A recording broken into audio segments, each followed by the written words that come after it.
100% natural fertilizer with Japan Agricultural Standard Organic Certificate. Lessen the uses of chemicals, molluscicide, herbicide, insecticide, pesticide, and fungicide. A kind of fertilizer that has pH 12, specially made for poor and acidic soil.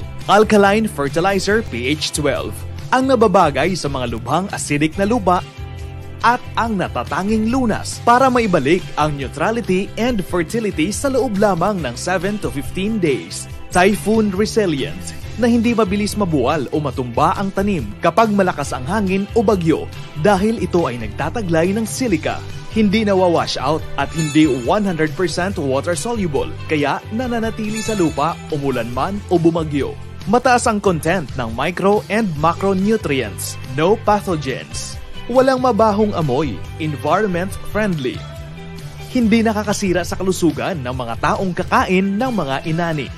Gamit ang combustion ash fertilizer and granules. Maaaring gamitin sa lahat ng klase ng tanim tulad ng prutas, gulay at ornamental plants. Napapaaga ng 7 to 14 days ang pag-ani. Abonong subok na at napatunayan na ng mga magsasakang gumamit mula Luzon, Visayas at Mindanao.